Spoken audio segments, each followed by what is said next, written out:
Jürgen, after all the talk off the pitch, what did you feel about what you saw on it tonight? Good stuff and lesser good stuff. In the end, it's Leeds deserved the draw. We had a big chance in the second half. I thought we did really well in the first half. Second half, we didn't play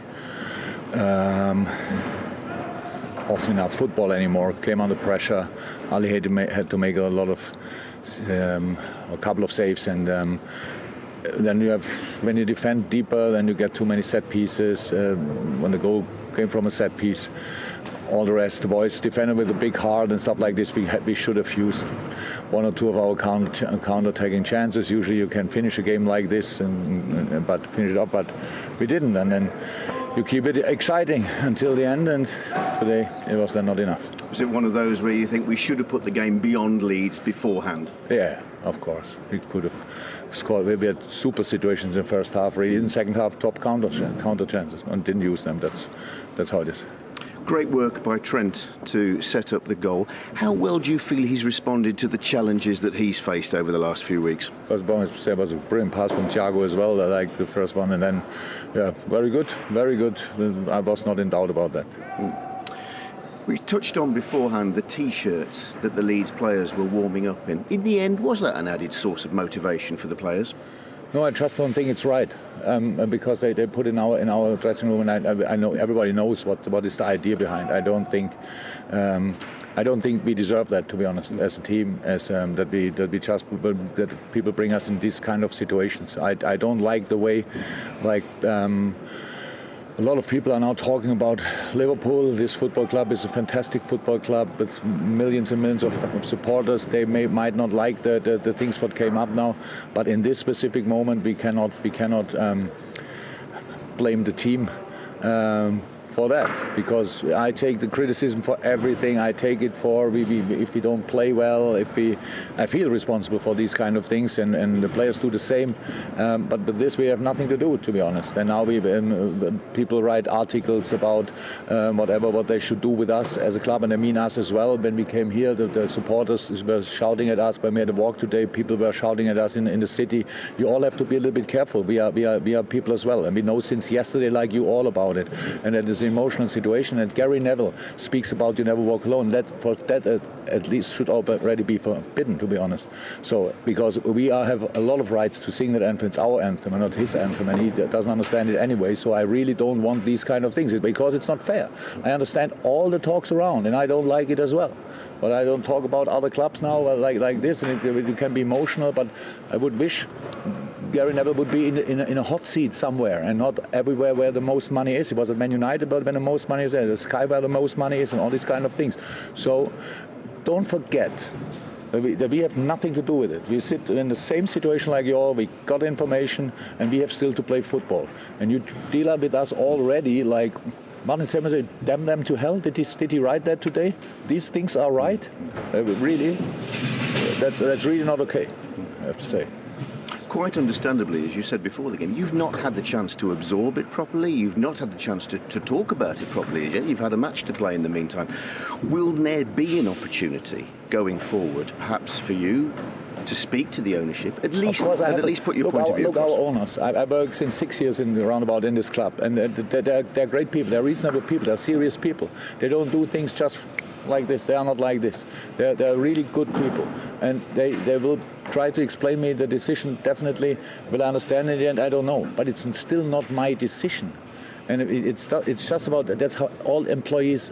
With all employees, I coach the football team, and I love doing that. And I'm responsible for the relationship maybe between the team and the supporters as well, a little bit. So, and I do that. And if people want to criticize me for the things which don't go right on the pitch, completely fine. But other things, that's not okay. And again, it's not about me. It's about the boys. I'm a grown-up man. It's not about me. I just think everybody should not forget. You have to make a difference there. Huh? So, and all the things we have spoken about it, I get that, and you can react emotionally, but at one time you have to start thinking about it again as well. Jürgen, appreciate your time. BBC. Jürgen Klopp there, he's referring incidentally to Gary Neville working for an English broadcaster when he references the former Manchester United player there. Eddie, we just talked about managerial courses and man management. I mean, incredibly emotional there, Jürgen Klopp. Yeah, I think he's protecting his players. And that is a very emotive thing. That's very personal. So if you feel you're in control of your players and the guardian of them, and he's then gone out and they've gone for a walk, pre-match walk, which most teams do. Some things have been said to his players, and he wants everyone, the world, to know that it's not their decision. They're representing Liverpool Football Club, but this has nothing to do with him or his players. OK, and what is to do with him is if Liverpool can finish in the top 4 and in the Champions League, on the back of tonight, with Chelsea playing and then West Ham, do you think this is going to go right till the final day of the season, Michael? I think it probably will, yeah. You've got Leicester and West Ham. They're the two teams that everybody's got their eyes on. Chelsea play West Ham very soon. So there's going to be points dropped there. So Liverpool are still in a stalking position, but they have got a relatively good run-in. Yes, they play Manchester United, but they've got some cracking games as well. And as we see here, you'd think at the moment it's going to be 2 out of those 4. And for me, that run-in for Liverpool is the easiest of the group. So which 2 out of the 4 then? Come on, Michael. I'm still going... I'm going Liverpool. I think I'm going to go Chelsea. I think Leicester might just drop out again. Tim? I think Leicester stay in it this year because they're buoyed by that result getting into the cup final. I think they've got a real tough game, Tottenham, obviously, and Chelsea, the last 2 games. Well, Man United as well, so... Can I change my mind? I think Liverpool, possibly, and Chelsea, but I think... So you agree? Can I change my mind again? Shall I ask Eddie? I'll come back to you. I just wonder why you haven't got Tottenham on there. So we're obviously ruling Tottenham out. They're only 5 points adrift. Do you think Ryan Mason can lead them to 4th then? Why not? OK. Eddie, give me a sensible answer. 2 teams I'm for the going Champions League. Leicester and Chelsea. So no Liverpool for you? Just because of the injuries this season, I think ultimately, again, you look at their team on paper tonight, they're missing some massive players, and I think that will catch up with them. OK. Have you decided yet? Come back to me. Listen, I loved Leicester. They dropped out last season. I think they'll beat Tottenham and they'll qualify. OK, I think we got there in the end. Michael, Eddie, Tim, thank you very much indeed. Well, Liverpool were leading at half-time. In the end, they only got 1 point. Destiny isn't in their own hands, and Leeds United now unbeaten in 5. From the 4 of us, we'll see you soon. Patrick, well done. A draw thoroughly deserved in the end, you feel? Yeah, to be honest, I felt like, I haven't seen it back obviously, but I felt like we should have won. We had the chances and I'm frustrated, to be honest, but a point against Liverpool is a good point nonetheless. Did you feel at one stage it wouldn't be your night, particularly when you saw that one come back off the crossbar? Yeah, I did start to question it. I was frustrated as well because I thought Ty should have squared me the ball, but yeah, I'm annoyed with myself that I haven't scored tonight. And that's, I think, that chance in the first half in particular, perhaps. Yeah, when you went through. I took a touch and thought I had time to pick a spot, but when next time I looked out, the keeper was out on me, so it was a good keeping, but should have scored. Liverpool looked really strong, Patrick, in the first half. How did you see a way back in the second? I think that we're a fit team, aren't we? I mean, they're obviously very fit as well, but at this end of the season, especially this season with 2 seasons pretty much back to back, I think everyone's starting to get tired. So we rely on our fitness a lot, and I think it showed in the second half that we definitely came a lot more into the game as it went on. Obviously, the last 24 hours has been dominated by this talk of the Super League. Have the Leeds players had much chance to absorb it, to discuss it at all? We've just seen pretty much what everyone else has seen on Twitter and stuff, and it's amazing, just like the things that they're talking about. I can't quite comprehend. I mean, it's amazing the amount of uproar as well that comes into the game when somebody's pockets are being hurt. So it's a shame it's not like that with all the things that go wrong at the minute, with racism and stuff like that. But it's just how it is at the minute. Good point. At times like this, is it a real distraction to players, something like this? I don't think so. I think it's something that we talk about, but once you get on the pitch, you're not thinking about what's going on outside the ground and things like that. It's just we're like fans really, and everyone else just can't believe it and talking about it, don't know what's going to happen, and in shock. We're talking about on the pitch, the players did wear these T-shirts, didn't they, in the warm-up? Yeah. How important was it to make a point, do you feel? I think that, for me personally, what I've seen on Twitter and in the news, I haven't seen one football fan who's happy about the decision.